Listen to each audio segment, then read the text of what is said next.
Tropical Typhoon, Chairman TV. Weather update. Helping homeless people. Please subscribe.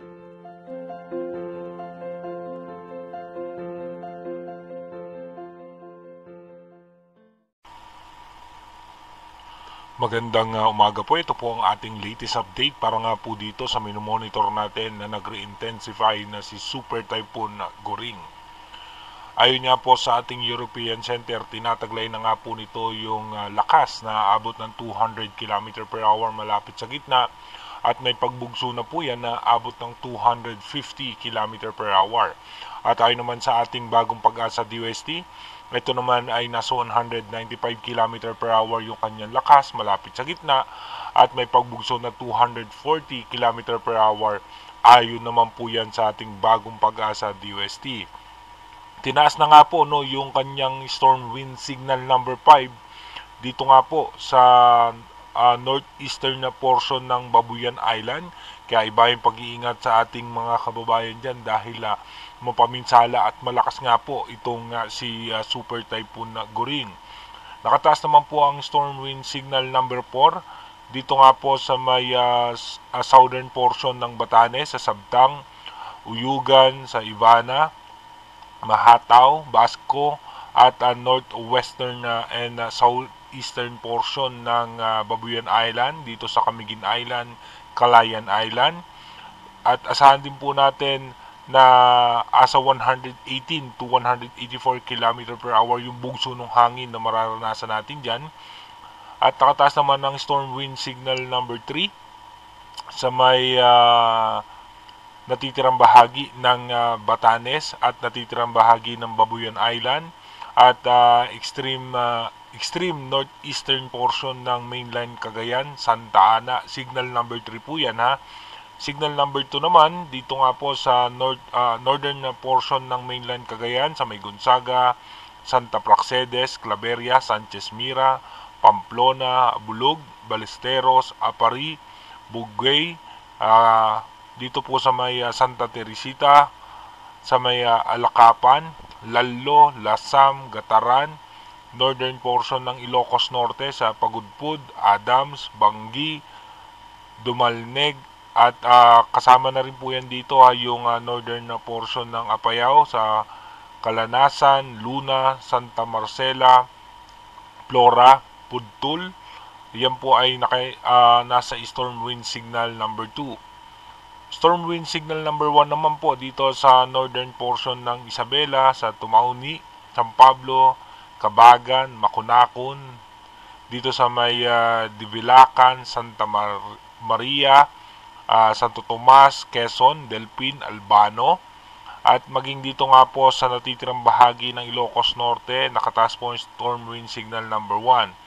Maging dito nga po sa may Apayao at northern portion ng Abra, sa Tineg, Lagayan, Lacub, Malibkong, at dito nga po sa may northern portion ng Kalinga, sa may Balbalan, Pinokpok, Rizal City of Tabuk. Yan po ay nakataas ang storm wind signal number 1. Asahan naman po natin na patuloy nga po nitong hahatakin yung ating habagat na magpapaulan naman dito sa may parte ng Metro Manila, sa may Mindoro provinces hanggang sa may Palawan. At ito nga po mapapansin nga po natin yung kanyang pagbugso ng hangin ay umaabot po yan hanggang sa may Metro Manila. Mararanasan natin yan hanggang bukas. At dito nga po yung pinakasentro po niyan, dito mapapansin natin na nasa ano na po yan, nasa coastal water na po ng Basco, Batanes. Kung makikita nga natin yung kanyang diametro kung saan yung may mga malalakas na pag-ulan at hangin, inaabot po yan na yung Itbayat, Batanes, Basco, Babuyan Claro, sa Calayan, sa Dalupiri, sa Puga Island. Yan po yung mas malalakas na hangin at pag-ulan na nararanasan.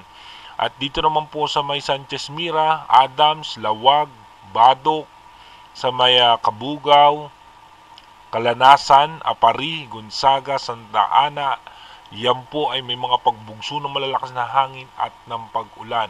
Iba yung pag-iingat sa ating mga kababayan dahil talagang delikado nga po itong si Super Typhoon Goring. Ayon naman po sa ating advanced weather forecast, pagkatapos nga po nitong si Bagyong Goring at posibleng papasok na nga po itong si Bagyong Hana by August 31 or mamaya nga pong gabi, posible na rin po pumasok. At pagkatapos po yung dalawang bagyo na yan, pagpasok po ng September, meron po tayong posibleng mga low pressure area at mga panibagong bagyo na nakikita nga po sa ating advanced weather forecast ng advanced prediction ng ating European Center na mabubuo sa loob at labas ng ating Philippine Area of Responsibility. Dito nga pagdating nga po ng August 31, papansin nyo nga po na mas hinahatak pa ni Bagyong Goring itong habagat na magdudulot nga po ng pag-ulan sa western section ng ating bansa at nakapasok na ng ating Philippine Area of Responsibility itong si si Bagyong Hana. Pagdating naman po ng September 1, makakaranas pa rin po tayo ng pag-ulan, dulot na po yan ng ating habagat na pinapalakas pa nitong ni Bagyong Goring. Pagdating naman po ng September 2, habagat pa rin po yung makakaapekto sa ating bansa. Kung mapapansin nyo, may low pressure area outside PAR at may panibagong bagyo sa labas ng ating Philippine Area of Responsibility. Pagdating naman po ng September 3, magkakaroon po tayo ng posibleng sama ng panahon sa western section ng ating labas ng ating bansa at magkakaroon tayo ng possible low pressure area dito muli sa may extreme northern Luzon. Pagdating naman po ng September 4, posible nga po maging bagyo yung low pressure area na nasa western section ng ating bansa.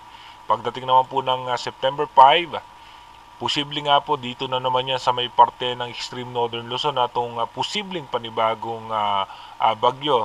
At magkakaroon din po tayo dito pa sa may eastern section ng extreme northern Luzon. Dito nga po malapit sa may PAR line, magkakaroon tayo ng posibleng panibago pang isa pang bagyo.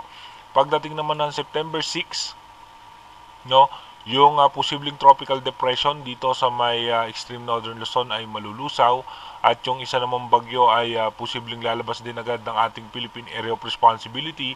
Ito po mga sama ng panahon na ito naman po yung magpapalakas ng ating habagat. Pagdating naman po ng September 7, mapapansin nyo magkakaroon na naman tayo ng mga low pressure area dito sa western section ng ating bansa at dito sa eastern section ng extreme northern Luzon.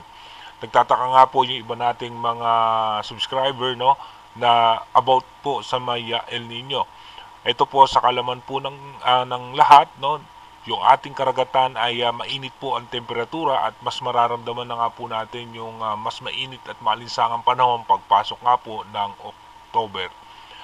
Inuulit natin na yung ating advanced weather forecast is possible scenario pa lamang po yan. Malaki pa rin po ang posibilidad na magbago yan. Kaya manatili po tayong tumutok sa ating advanced weather forecast para malaman po natin yung mga posibleng sama ng panahon na makakaapekto sa ating bansa. Mag-iingat po tayo palagi. God bless po sa ating lahat.